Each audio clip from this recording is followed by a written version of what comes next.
जय हिंद साथियों, welcome to self study classes with Sumit Jain YouTube channel में आप सभी का स्वागत है। दोस्तों, आज की कक्षा स्टार्ट हो चुकी है, तो फटाफट से सभी लोग लाइक करेंगे और वीडियो को सभी लोग शेयर करते हुए आएंगे, ठीक है। और फटाफट से जो भी साथी अभी तक टेलीग्राम ग्रुप से नहीं जुड़े हैं वो टेलीग्राम ग्रुप से जुड़ जाएंगे और स्टार्ट करेंगे आज का ये वीडियो। बहुत ही महत्वपूर्ण है। तब 227 का उत्तर बताना है। मैं स्वयं पढ़ लूँगा। हमें बताना है यहाँ पर कि मैं स्वयं पढ़ लूँगा।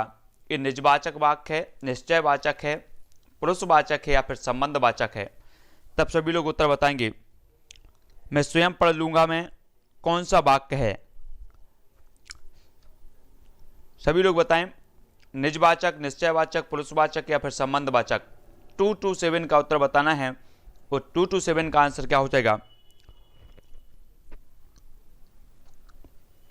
बहुत बढ़िया आंसर। मैं स्वयं पढ़ लूँगा, ये जो हो जाएगा निजवाचक हो जाएगा, निजवाचक, ठीक है। बहुत बढ़िया, ए नंबर आपका बिल्कुल सही है। अगला क्वेश्चन है, भोपाल बड़ा शहर है। शब्द में बड़ा है, बड़ा क्या है? सर्वनाम, विशेषण, क्रिया विशेषण या फिर संज्ञा? तो 228 का उत्तर सभी लोग बताएंगे क्या हो जाएगा। भोपाल बड़ा शहर है, शब्द में बड़ा क्या है? तब उत्तर आपका होगा क्या? बी। बहुत बढ़िया।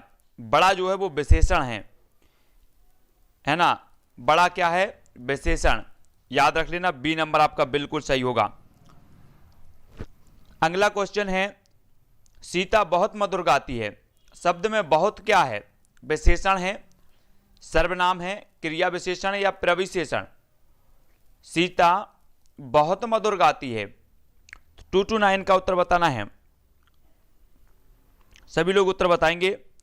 गीता बहुत मधुर गाती है, इसमें हो जाएगा तो क्या हो जाएगा?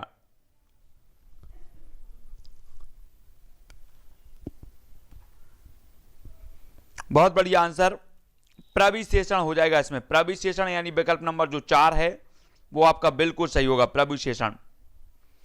मोहन पुस्तक पढ़ता है, वाक्य में कर्म है, कौन सा कर्म है? 230 का उत्तर बताना है। पढ़ता है, पुस्तक, मोहन या फिर है, तो कर्म बताना है। कर्म कौन सा है? मोहन पुस्तक पढ़ता है, इसमें कर्म कौन सा है? 233 का उत्तर बताना है।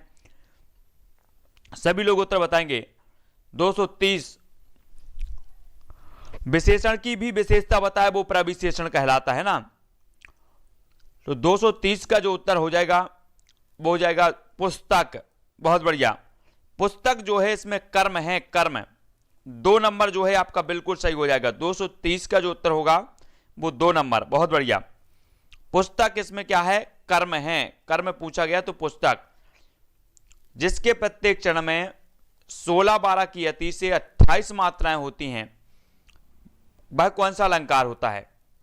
16, 12, प्रथम चरण में 16, द्वितीय में 12, ऐसे यति से 28 मात्राएं होती हैं, वहां कौन सा छंद होता है? सभी लोगों को बताना है। सभी लोग छंद पढ़े हुए हैं और छंद की परिभाषा भी सभी लोगों को पता है। तब आपका 231 का उत्तर सभी लोग बताएंगे और 231 का आपका आंसर क्या हो जाएगा? जल्दी बताओ। सभी ने बताया हरि गीतिका। सभी लोग पढ़ते हैं कि जिसके प्रत्येक चरण में 16, 12 की अति से 28 मात्राएं होती हैं उसे कहा जाता है हरि गीतिका, और 26 जो मात्राएं होती हैं उसे गीतिका कहा जाता है। छंद कितने प्रकार के होते हैं? सभी लोग बताएंगे, फटाफट से बताएं। छंद कितने प्रकार के होते हैं? 232 का आंसर बताना है और सभी लोगों को बताना है। तब आपका आंसर क्या हो जाएगा? छंदों के बारे में, छंद कितने प्रकार के होते हैं? तब सभी लोगों ने बिल्कुल आंसर बताया है कि जो छंद होते हैं वो होते हैं 3 प्रकार के, है ना। यानी कि जो विकल्प नंबर बी है वो इसका सही होगा, ठीक है। वर्णिक छंद, मात्रिक छंद और मुक्त छंद, है ना। तो बी नंबर आपका सही हो जाएगा। अगला क्वेश्चन देख लेते हैं। शीतल ज्वाला जलती है, ईंधन होता दग्ध जल का, में कौन सा अलंकार है? शीतल ज्वाला जलती है, ईंधन होता दृग जल का, इसमें हमें बताना है कौन सा है, ब्याज स्तुति अलंकार, ब्याज निंदा अलंकार, विरोधाभास अलंकार या विभावना अलंकार। शीतल ज्वाला जलती है और ईंधन होता द्रग जल का। इसमें अलंकार बताना है, सभी लोग बताएंगे। 230 का 33 का आंसर बताना है। अलंकार भी पूछे जाते हैं और अलंकारों को भी हमें कंफर्म करना है। और 233 का जो आपका उत्तर हो जाएगा वो क्या हो जाएगा दोस्तों, कि शीतल ज्वाला जलती है उसके बाद भी ईंधन द्रग जल का हो रहा है। तो इसमें क्या हो जाएगा, सभी लोगों का आंसर आया है, सभी लोग बताएंगे उत्तर क्या होगा। उत्तर सही बताया है विरोधाभास अलंकार, 3 नंबर बिल्कुल सही है, विरोधाभास अलंकार इसका सही होगा। अगला क्वेश्चन है सात्विक अनुभावों की संख्या कितनी है। 234 का उत्तर बताना है 8, 6, 4 या फिर 10। सात्विक अनुभावों की संख्या हमें बताना है, सभी लोग बताएंगे बिल्कुल विरोध हो रहा है। और 234 का जो उत्तर हो जाएगा कि सात्विक अनुभवों की संख्या जो है वो कितनी है। 4 विकल्प हैं और 4 में से सभी लोगों ने जो उत्तर बताया बहुत बढ़िया आंसर। सात्विक अनुभावों की जो संख्या होती है वो 8 होती है, यानी जो विकल्प नंबर ए है वो बिल्कुल आपका सही हो जाएगा, ए नंबर का। ठीक है, बहुत बड़ी। कैलाश जी, रिंकू जी, विवेक जी, हेमलता, अंजू जी सभी ने आंसर सही बताया। भुक्तिवाद के प्रवर्तक बताना है हमें, शंकुक हैं, अभिनव गुप्त हैं, भट्ट नायक हैं या फिर मम्मट हैं। तो भुक्तिवाद के जो प्रवर्तक माने जाते हैं वो कौन माने जाते हैं, तब विवेक यादव जी जल्दी से उत्तर बताना है। उत्तर क्या हो जाएगा, भुक्तिवाद के जो हमारे प्रवर्तक हैं वो माने जाते हैं। 235 का सभी लोगों ने जो आंसर बताया है वो क्या बताया है, जल्दी बताओ। सभी लोगों ने बिल्कुल सही बताया है, भट्ट नायक, बहुत बढ़िया आंसर। भट्ट नायक जो हैं वो भुक्तिवाद के प्रवर्तक माने जाते हैं, यानी विकल्प नंबर 3 आपका बिल्कुल सही है। निम्न में से भारोपीय परिवार की भाषा नहीं है, तो बताओ कौन सी नहीं है भारोपीय परिवार की भाषा। 236 का उत्तर सभी को बताना है, तब उत्तर क्या हो जाएगा, जल्दी बताओ। भारोपीय परिवार की भाषा कौन सी नहीं मानी जाती, गुजराती, मराठी, हिंदी या फिर मलयालम। तो कौन सी नहीं मानी जाती, तब सभी लोगों ने बिल्कुल आंसर सही बताया है कि जो मलयालम है, मलयालम ये नहीं मानी जाती भारोपीय परिवार की भाषा। बाकी ये गुजराती, हिंदी, मराठी ये भारोपीय परिवार की भाषा है, बिल्कुल सही आंसर। अगला क्वेश्चन देखेंगे, जिन वर्णों के अंत में आ आता है उन्हें क्या कहते हैं, अनुस्वर, अयोगवाह, अंतस्थ या फिर अकारांत। जिन वर्णों के अंत में आ आता है उन्हें क्या कहा जाता है, आंसर बताएंगे ओपी जी, विवेक जी, यादव जी सभी लोग उत्तर बताना है, नीलम जी। तब सभी ने उत्तर बताया है कि जिन शब्दों के अंत में आ आता है उन्हें अकारांत कहा जाता है, यानी जो विकल्प नंबर 4 है वो बिल्कुल सही हो जाएगा। बहुत बढ़िया आंसर, अकारांत इन्हें कहा जाता है। अगला क्वेश्चन देख लेंगे। अगला क्वेश्चन है शुद्ध वर्तनी का चयन करना है, तो करो। ध्यान, अंतर्धान, अंतर्ध्यान या फिर अंतः ध्यान। तो जल्दी से उत्तर बताना है, आपका 238 का आंसर क्या हो जाएगा। शुद्ध वर्तनी का चयन करना है तो उत्तर क्या हो जाएगा, सभी लोग करेंगे, सभी लोग उत्तर बताना है 238 का। और 238 का अधिकांश लोगों ने जो उत्तर बताया है वो बताया विकल्प नंबर बी। बी बहुत बढ़िया, अंतर्धान जो है ये शुद्ध हो जाएगा। ठीक है, तो बी नंबर आपका बिल्कुल सही है, अंतर्धान।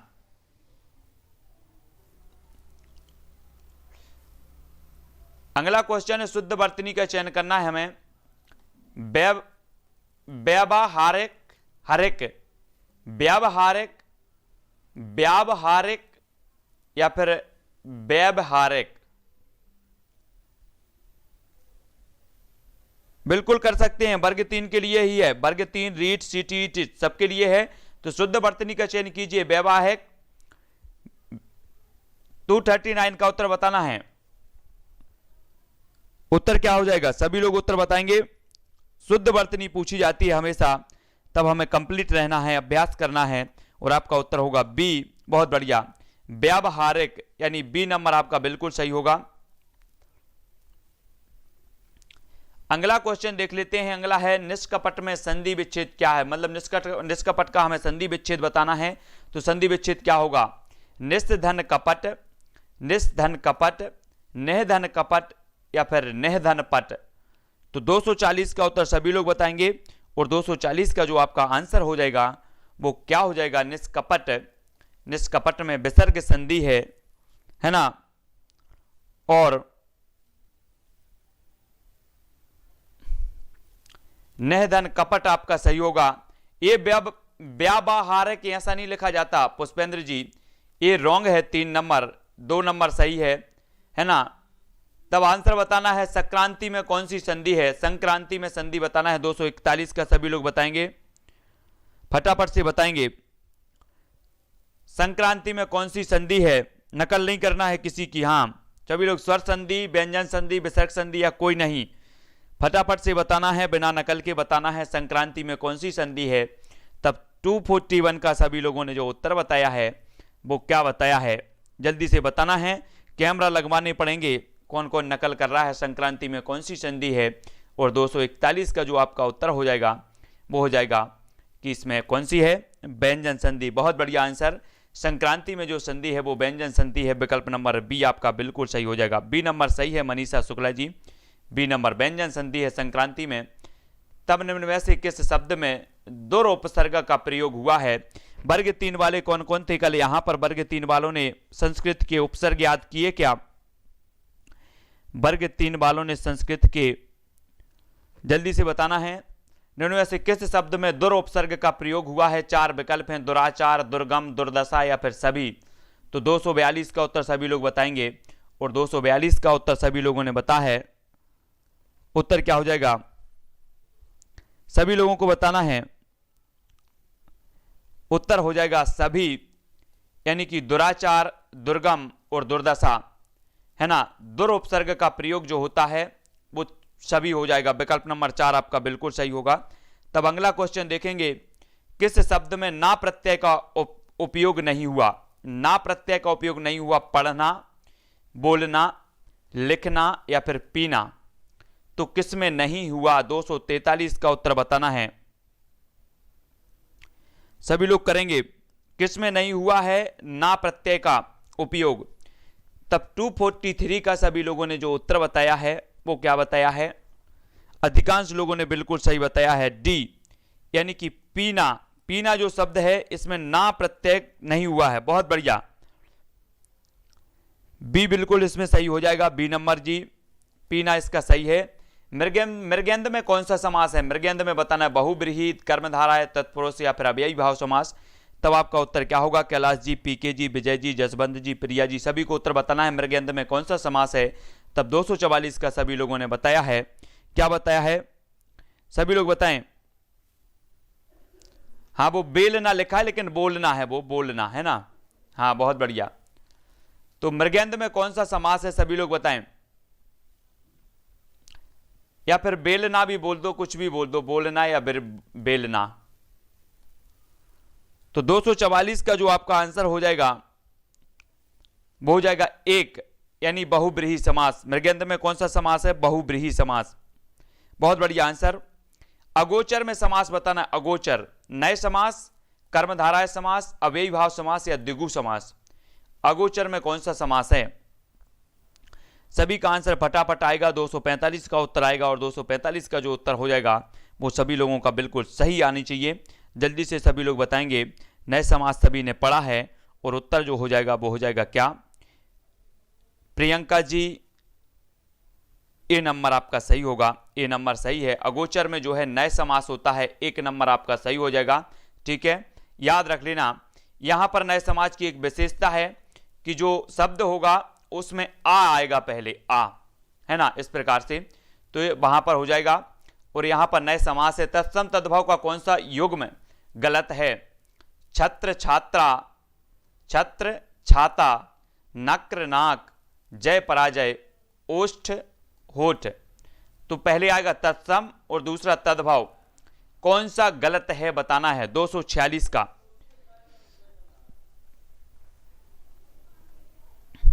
तो अधिकांश लोगों ने बिल्कुल सही बता दिया है कि जो जय पराजय है, जय पराजय एक दूसरे के विलोम है, ना कि ये तत्सम।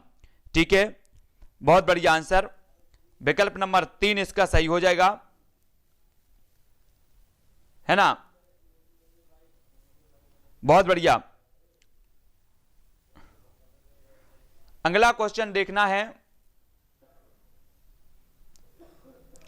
247 का परस का तत्सम क्या है? परस का तत्सम बताना है। 247 का उत्तर क्या हो जाएगा?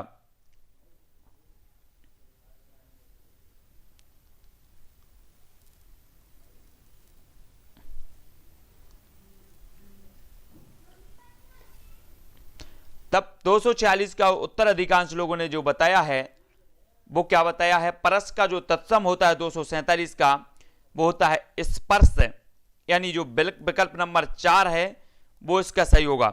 4 नंबर सही है ना। परस का तत्सम शब्द होगा स्पर्श। 4 नंबर आपका बिल्कुल सही हो जाएगा। ठीक है, 247 का आपका उत्तर होगा 4। कौन से शब्द में जातिवाचक संज्ञा नहीं है? जातिवाचक संज्ञा नहीं है हमें बताना है। जवान में, सुंदर में, बालक में या फिर पशु में जातिवाचक संज्ञा नहीं है, बतानी है। प्रश्न क्रमांक 248 का उत्तर सभी लोग बताएंगे और 248 का जो आपका उत्तर हो जाएगा दोस्तों वो क्या हो जाएगा?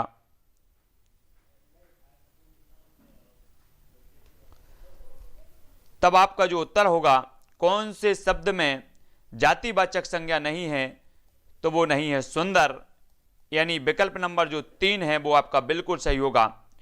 3 नंबर सही है। ठीक है, बहुत बढ़िया आंसर। अगला क्वेश्चन है निम्न में निश्चयवाचक सर्वनाम है तो कौन सा है? निश्चयवाचक सर्वनाम बताना है। कहां, कौन, कुछ या यह।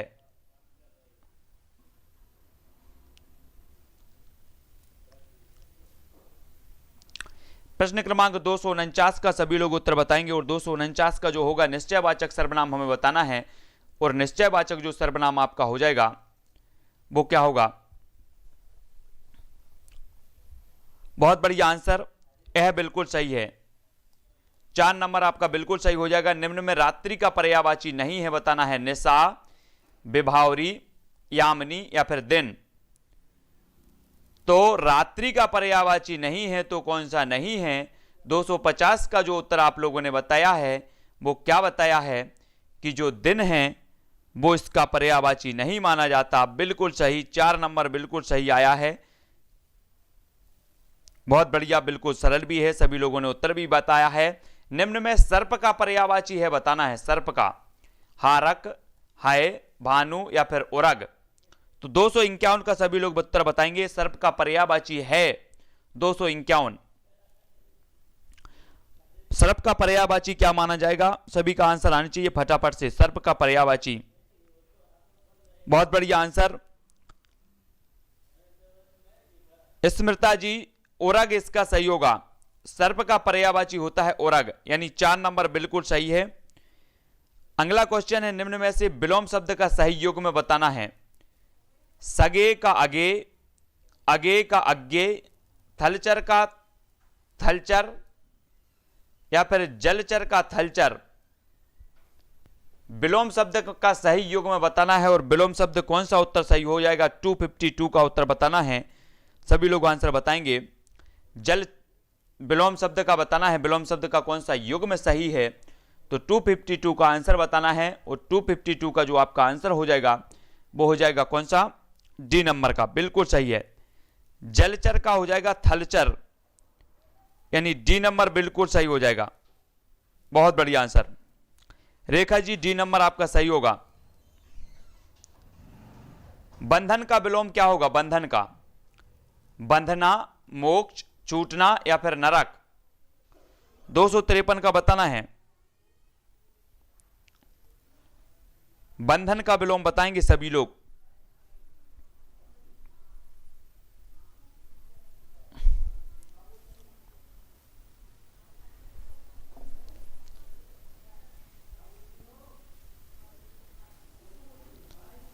बिल्कुल सही आंसर।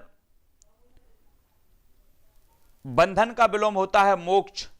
मोक्ष यानी कि 3 नंबर आपका सही होगा। विकल्प नंबर 3 आपका 253 का हो जाएगा 3।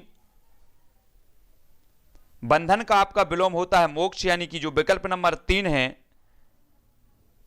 वो हो जाएगा, है ना। ठीक है, बहुत बढ़िया। सी नंबर आपका सही होगा, सी। जो बीत चुका है के लिए एक शब्द होगा तो क्या होगा? सभी लोग बताएंगे। जो बीत चुका है के लिए एक शब्द बताना है, अभूतपूर्व, अतीत, व्यतीत या फिर भूतपूर्व। जो बीत चुका है के लिए एक शब्द, तो सभी लोगों ने बताया है कि उसे हम क्या कहेंगे? अतीत। जो बीत चुका है वो क्या है? अतीत है, अतीत। अतीत है हमारा जो हम बीत चुका है, यानी कि विकल्प नंबर सी जो है वो इसका बिल्कुल सही है, सी नंबर। अगला क्वेश्चन, इनमें से बिहारी हिंदी का रूप नहीं है। बिहारी हिंदी आपने पढ़ी है, कौन सा नहीं है? भोजपुरी, अवधी, मगही या फिर मैथिली? तो 255 का सभी लोग उत्तर बताएंगे।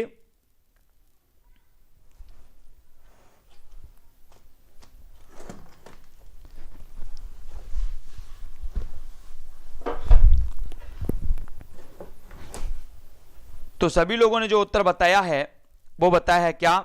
अवधी। अवधी जो है ये बिहारी हिंदी का रूप नहीं है, यानी जो विकल्प नंबर आपका कौन सा है? अवधी। 3 नंबर सही हो जाएगा, ठीक है। ये कौन सा है? पूर्वी हिंदी का है अवधी। भाषा के आधार पर राज्यों की पुनः संरचना किस वर्ष की गई थी? भाषा के आधार पर बताना है। 256 का सभी लोग उत्तर बताएंगे। भाषा के आधार पर राज्यों की जो पुनः संरचना की गई थी वो किस वर्ष की गई थी? 1952 में, 53 में, 47 या फिर 56 में? तब सभी लोग उत्तर बताएंगे कि भाषा के आधार पर सबसे पहले जो राज्य बना था वो आंध्र प्रदेश राज्य बना था, सभी को पता है। और एक कब हुई थी? तब सभी लोगों ने जो उत्तर बताया है 256 का आंसर बताना है और आपका उत्तर हो जाएगा 4 नंबर। बहुत बढ़िया, 1956, यानी कि 4 बिल्कुल आपका सही है। तब अगला क्वेश्चन देखेंगे कि भारत में हिंदी को संविधान की किस भाषा के अंतर्गत जो है राजभाषा घोषित किया गया है? किस धारा के अंतर्गत बताना है आपको, किस धारा के अंतर्गत बताना है? धारा 343(1), धारा 333(1), धारा 343(2), धारा 334(1)। तब अधिकांश लोगों ने बिल्कुल सही बताया है, 257 का उत्तर बताया है ए, कि जो राजभाषा हिंदी को राजभाषा बनाया गया वो धारा 343(1) के तहत बनाया गया, यानी विकल्प नंबर जो 1 है बिल्कुल सही हो जाएगा आपका। जो अधिकांश लोगों ने, अंजू जी, ममता जी, बिंदु जी, संजीव जी, पीके जी, सभी लोगों ने सही बताया है। किस काल को स्वर्ण काल कहा जाता है? भक्ति काल, रीति काल, आदि काल या फिर आधुनिक काल? तो 258 का आपको बता है और सभी लोग उत्तर बताएंगे। बहुत बढ़िया आंसर।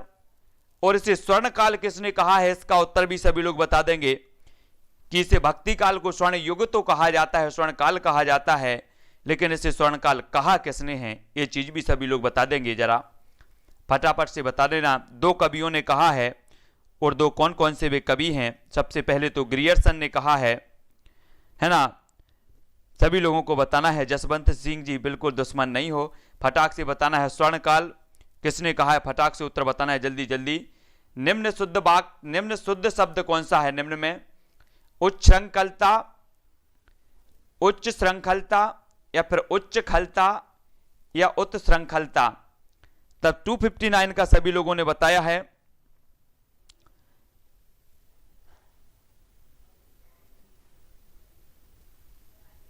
बहुत बढ़िया, आर्ची जी, श्याम ग्रियर्सन ने और श्याम सुंदर ने, श्याम सुंदर दास ने भी इसे स्वर्णकाल कहा है और जॉर्ज ग्रियर्सन ने भी कहा है।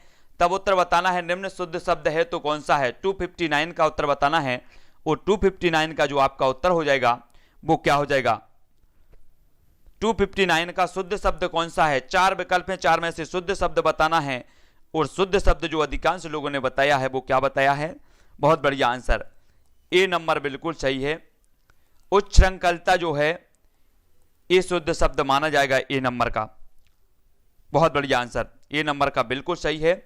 सन्यासी उपन्यास के रचयिता बताना है हमें। सन्यासी उपन्यास के जो रचयिता हैं वो इलाचंद्र जोशी हैं। तो आपको रचयिता यहां पर लिखा है रचयिता, तो रचयिता का आपको जो रेखांकित शब्द है इसको सही बताना है ना? तो रचयिता लिखा था, रचयिता, और इसका आपको बताना है। तब आपका 260 का आंसर क्या हो जाएगा? सभी लोग बताएंगे 260। तो बिल्कुल सही बताया सभी लोगों ने, बी रचयिता, है ना, यानी बी नंबर बिल्कुल सही है।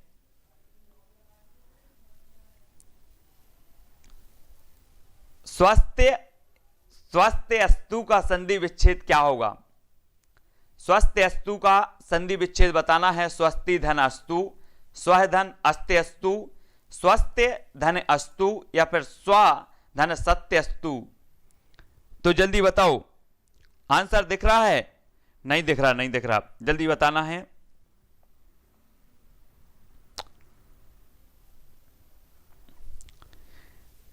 तो स्वस्थ अस्तु का संधि विच्छेद जो हो जाएगा वो अधिकांश लोगों ने बी बता दिया है, लेकिन इसका जो आंसर हो जाएगा वो हो जाएगा स्वस्ति धन अस्तु। स्वस्ति धन अस्तु इसका सही होगा, 1 नंबर। बहुत बढ़िया आंसर, 1 नंबर बिल्कुल सही है। स्वस्ति धन अस्तु, स्वस्थ अस्तु का संधि विच्छेद हो जाएगा। ठीक है, 261 का हो जाएगा ए नंबर का। ठीक है, बहुत बढ़िया। अगला क्वेश्चन है, स्वेच्छा शब्द में संधि कौन सी है? स्वेच्छा, स्वर संधि, विसर्ग संधि, व्यंजन या इनमें से कोई नहीं। 262 का आंसर बताना है, सभी लोग उत्तर बताएंगे। स्वेच्छा शब्द में कौन सी संधि है? तब सभी का उत्तर क्या आता है, तब जल्दी से बताना है।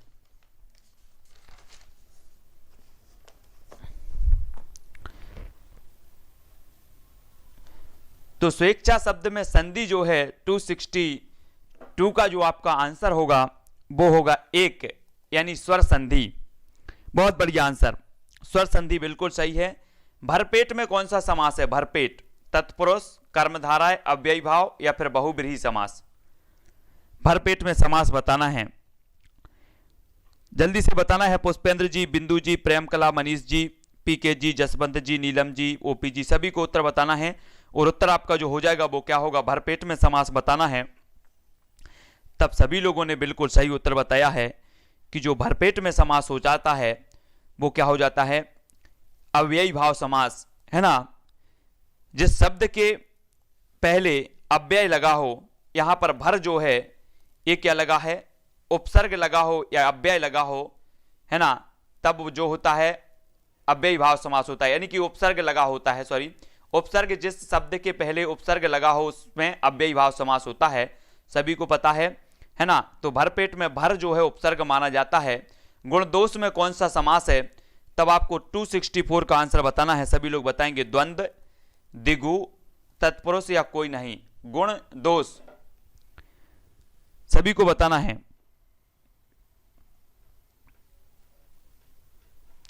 तब सभी लोगों ने उत्तर बताया है, क्या बताया है?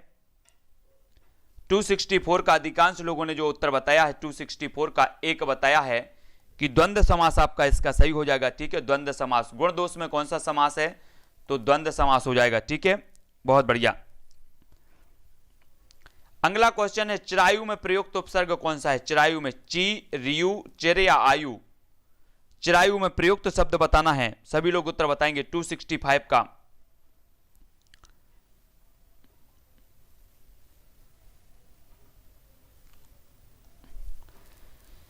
चिरायु में प्रयुक्त उपसर्ग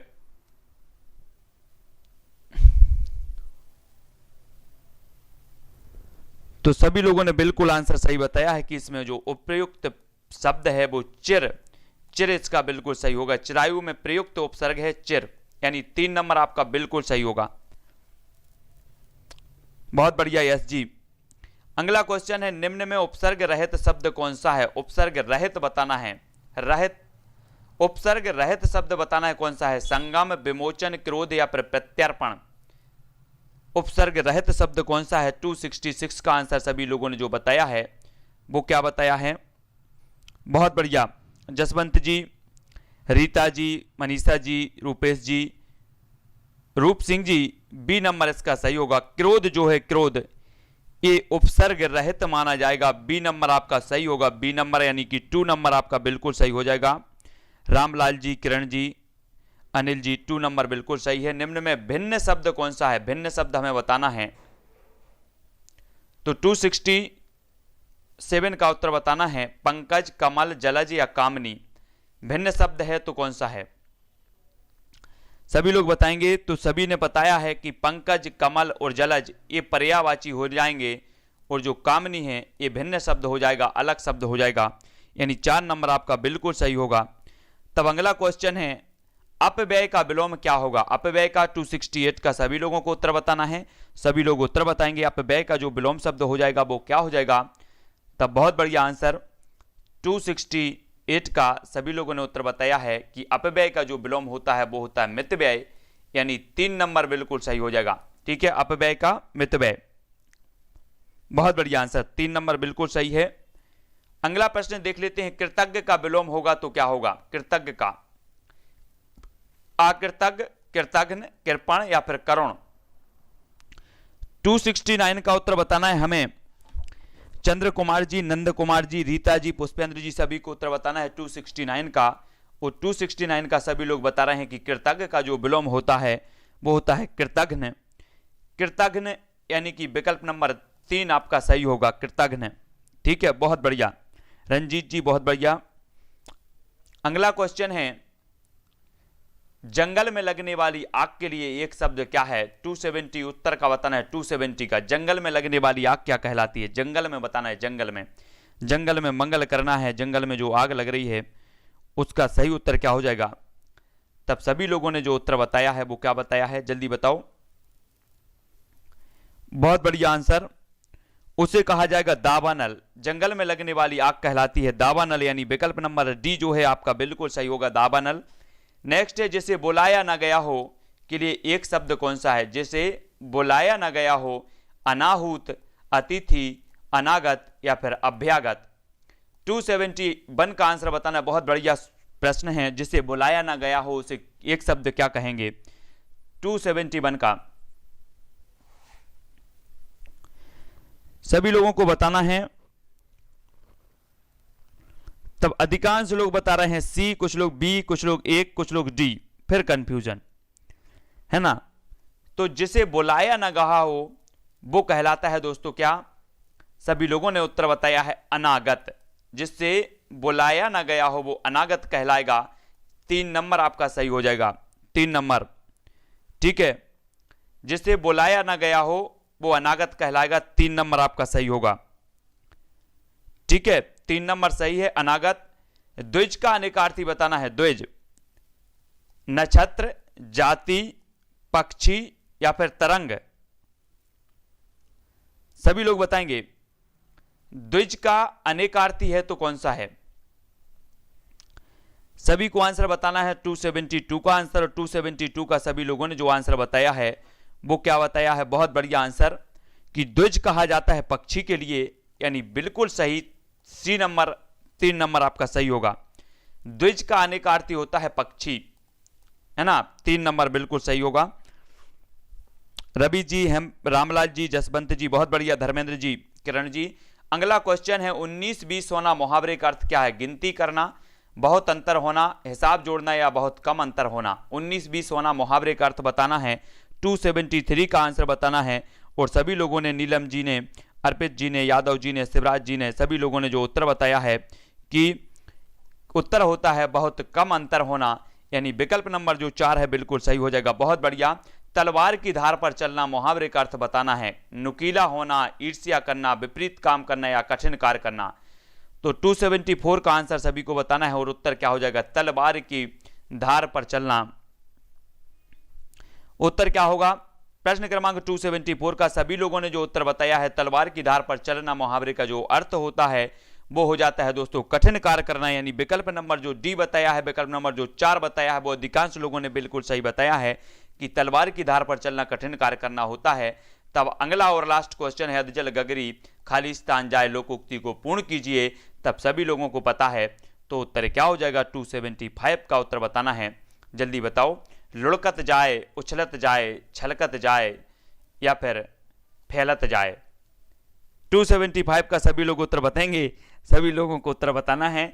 75 का जो आपका बिल्कुल सही उत्तर हो जाएगा वो क्या हो जाएगा, सी, छलकत जाए। अधजल गगरी छलकत जाए, सी नंबर आपका बिल्कुल सही हो जाएगा। तो आज की जो अपनी हिंदी व्याकरण की कक्षा है वो अपनी कक्षा को यहीं विराम देते हैं। कुछ महत्वपूर्ण प्रश्नों पर आज हमने अभ्यास किया, कुछ महत्वपूर्ण प्रश्नों को जाना। ठीक है, बहुत बढ़िया।